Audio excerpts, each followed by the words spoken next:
Imagine waking up to the smell of your neighbor burning alive. Not metaphorically, literally.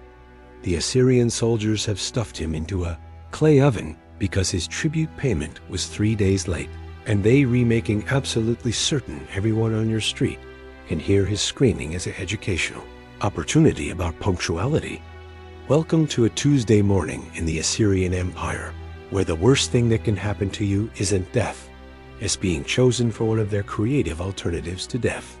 Between the 10th and 7th centuries BCE, the Assyrians turned the ancient Near East into humanity's largest open-air torture exhibition.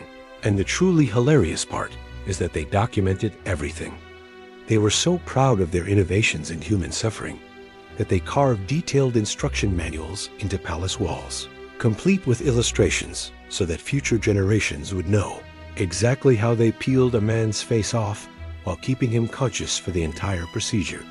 The Assyrians didn't just conquer, they performed conquest like a theatrical production, where the audience participation was mandatory and fatal. Their capital city of Nineveh featured palace walls decorated with what can only be described as the world's most disturbing wallpaper. Endless friezes showing soldiers gouging out eyes, impaling prisoners through their rectums, and stacking severed heads into decorative pyramids. King Ashurnasirpal II was particularly fond of commissioning art that showed him personally supervising executions while enjoying a nice picnic, because nothing says regal authority like eating grapes while watching someone's intestines get wound around a stake. These weren't exaggerations or propaganda meant to scare enemies. Archaeological evidence confirms they actually did this stuff regularly with the kind of bureaucratic efficiency that would make a modern corporation jealous. They kept records, detailed records. One inscription from Ashurnasirpal cheerfully describes how he flayed the nobles of a rebellious city, then draped their skins over the city walls like some kind of nightmarish interior decorating choice.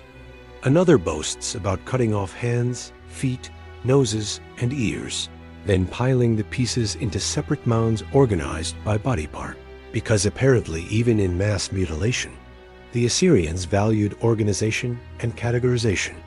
But here's where it gets really special. The Assyrians understood something about human psychology that most ancient empires missed. They realized that killing everyone quickly was wasteful. Dead people can't spread stories. Dead people can't return to their cities trembling and broken, whispering about what they witnessed. So the Assyrians developed a whole spectrum of fates worse than death, each one carefully calibrated for maximum psychological impact. If you were a city official who surrendered too slowly, you might get flayed. They'd start at your feet and work their way up, peeling your skin off in long strips, while physicians stood by to keep you from bleeding out too quickly. The goal was to make it last, to make you scream loud enough that people 3 cities away would hear stories about your screaming. If you were a common soldier, impalement was the standard, but not the quick, merciful kind you're imagining. The Assyrians used dull stakes that took hours to kill you, sometimes positioning them so that your weight would slowly drive the stake through your body over the course of a day or 2. They'd plant these human kebabs in rows along major roads, turning highways into galleries of agony that travelers would have to pass through, breathing in the stench of decay and listening to the moans of men who'd been dying for days. The truly genius part of Assyrian terror management was the variety. They never let you predict what would happen if your city resisted. Sometimes they'd execute only the leaders. Sometimes they'd blind the entire male population. Sometimes they'd gouge out one eye from every person, leaving them half-sighted as living billboards of Assyrian mercy. Because see, they could have taken both eyes, but didn't they show such restraint? King Sennacherib once got so irritated with Babylon's repeated rebellions that he didn't just destroy the city, he diverted rivers to flood the ruins, literally trying to erase it from existence. Then he imported clay from Babylon to Nineveh and forced Babylonian nobles to carry it on their heads in a religious procession, parading conquered earth like a trophy. The psychological brutality was the point. Breaking spirits was more valuable than breaking walls, and the Assyrians approached spirit breaking with the dedication of artists. They'd force sons to execute their fathers. They'd make priests defile their own temples. They'd take the sacred objects from conquered cities and publicly urinate on them in front of the priesthood, then force the priests to thank them for the privilege of witnessing such divine punishment. Every act of violence was theater, every execution a performance with an audience in mind, the audience being every city-state in Mesopotamia. That might be considering resistance, and was now frantically reconsidering. Living under Assyrian rule meant existing in a perpetual state of creative anxiety, wondering not if violence would come, but which flavor of violence you'd experience when it inevitably arrived. And the worst part, this system worked flawlessly for 300 years. The daily reality of Assyrian occupation was less about dramatic executions and more about the grinding, bureaucratic horror of being treated as a renewable resource. When the Assyrians conquered your city, they arrived with accountants, actual scribes with clay tablets who would catalog everything you owned: your grain, your livestock, your tools, your children. Especially your children, because those were about to become someone else as children in a location several hundred miles away from anything you'd ever known. The Assyrian deportation program was essentially Amazon Prime for human beings, ruthlessly efficient, tracked with paperwork, and delivered in bulk to wherever the empire needed labor. After Tiglath-Pileser III streamlined the system in the 8th century BCE, the Assyrians were relocating populations of 50,000 people at a time with the casual efficiency of moving furniture. You'd wake up one morning to soldiers informing you that congratulations, your entire city has been reassigned to northern Iran. Please form an orderly line and start walking. The march would take months. People would die along the way from exhaustion, disease, or the simple despair of watching their homeland disappear behind them. But the Assyrians had calculated the acceptable loss rate. They knew that if they started with 50,000 people, they'd arrive with maybe 40,000, which was fine because they'd built that shrinkage into their resource management spreadsheets. The genius of mass deportation as a control mechanism was that it destroyed identity without destroying labor value. You can't organize a rebellion if everyone you know speaks 6 different languages and comes from different cities with different gods and different grievances.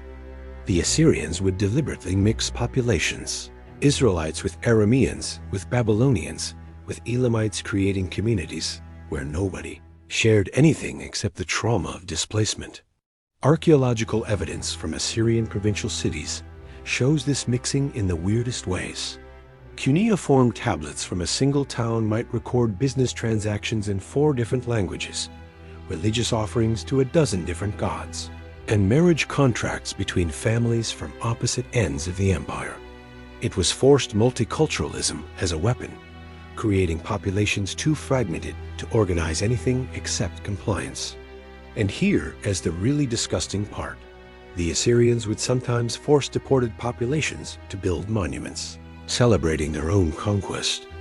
Inscriptions exist describing how people from conquered cities were made to quarry stone, transported hundreds of miles, and then carved detailed reliefs showing their own defeat and humiliation.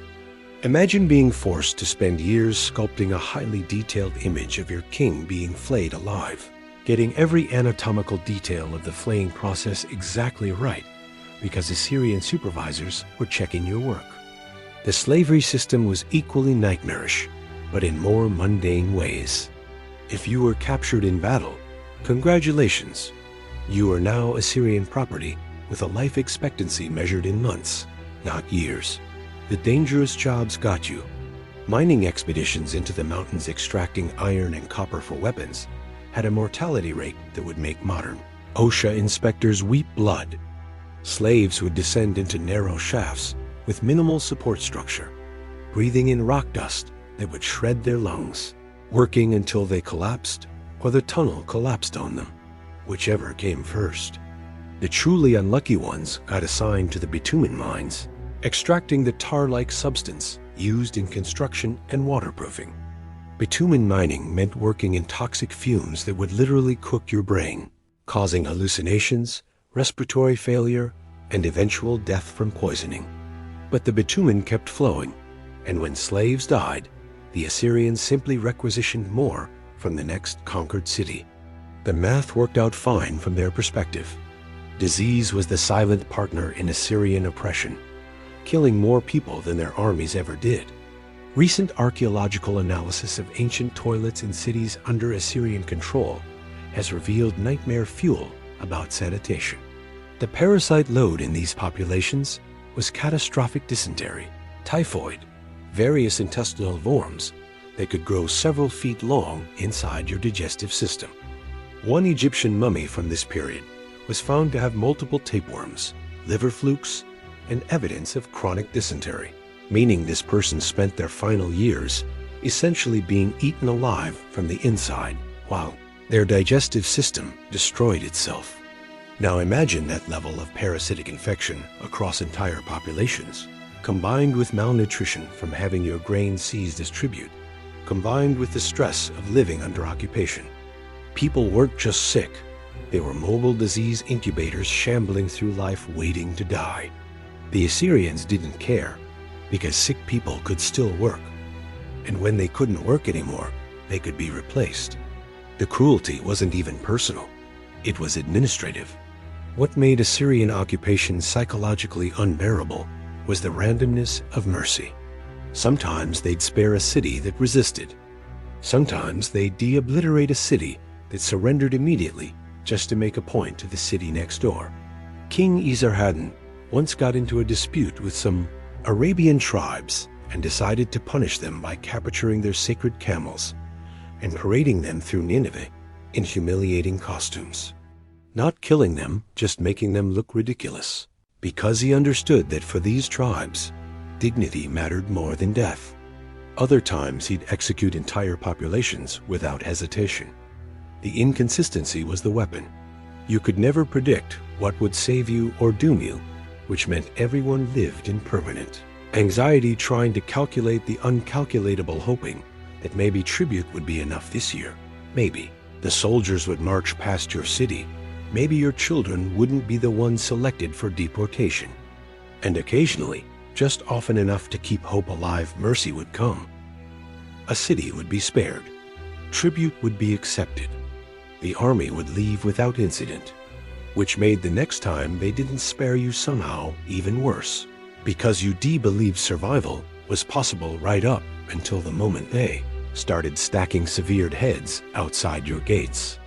The Assyrians ruled through industrial-scale brutality, wrapped in bureaucratic efficiency, and when their empire finally collapsed in 612 BCE, their subjects burned Nineveh so thoroughly that archaeologists would spend centuries trying to locate the ruins. Turns out when you build an empire on terror, nobody mourns your extinction. They throw a 3-century late celebration and salt the earth where your city stood.